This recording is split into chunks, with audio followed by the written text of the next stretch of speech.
السلام علیکم دوستانو شیردل تخنیکی معلوماتي چینل ته ښه راغلاست. زموږ د نن ورځې ټاپک او موضوع د وی اف ډي انورټر د ان فالټ په رابطه باندې ده. دوستانو کله چې ستاسې د وی اف ډي انورټر په سکرین باندې ان فالټ راشي تاسې څنګه کولی شئ په خپل کور کې دا فالټ ختم کړئ او د خپل وی اف ډي انورټر څخه بیا په نورمال ډول باندې استفاده وکړئ.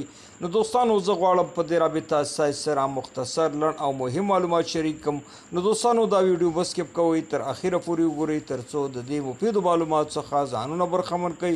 نو دوستانو راځو ټاپک او موضوع ته. اول وی اف ډي انورټر آن کوو. د وی اف ډي انورټر د آن کېدو څخه وروسته د پروګرامینګ بټن پرس کوو. په سکرین باندې شو کېږي P0. د P0 د شو کېدو څخه وروسته د سټپ اپ یا د سټپ ډاون ایرو بټن پرس کوو.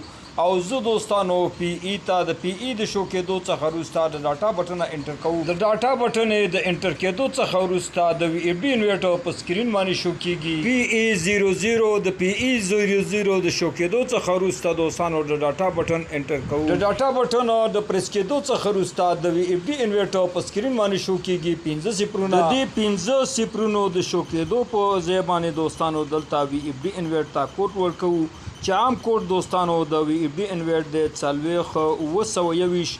دلته دوستانو دې ته کوډ ورکوو 998 او د ډاټا بټن انټر کوو. د ډاټا بټن د انټر کېدو څخه وروسته د سټپ اپ یا د سټپ ډاون ایرو بټن پرس کوو. او زه دوستانو پی ای 01 ته پی ای 01 د شو کېدو څخه وروسته د سټپ اپ یا د سټپ ډاون ایرو بټن پرس کوو. او زه دوستانو پی ای 012 ته د پی ای 012 د شو کېدو څخه وروسته د ډاټا بټن انټر کوو. په سکرین باندې شو کېږي دوستانو 01500.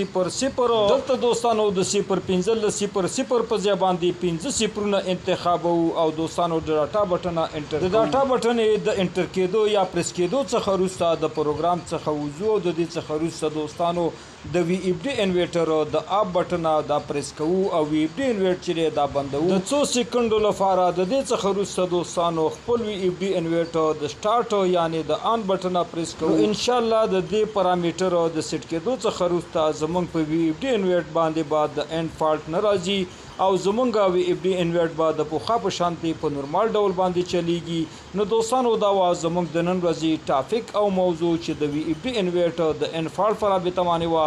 دوستانو که غواړئ بر تخنیک څخه ځانونه برخمن کړئ او خپل هر قسم برقي وسایل په خپل کورونو کې ترمیم او جوړ کړئ.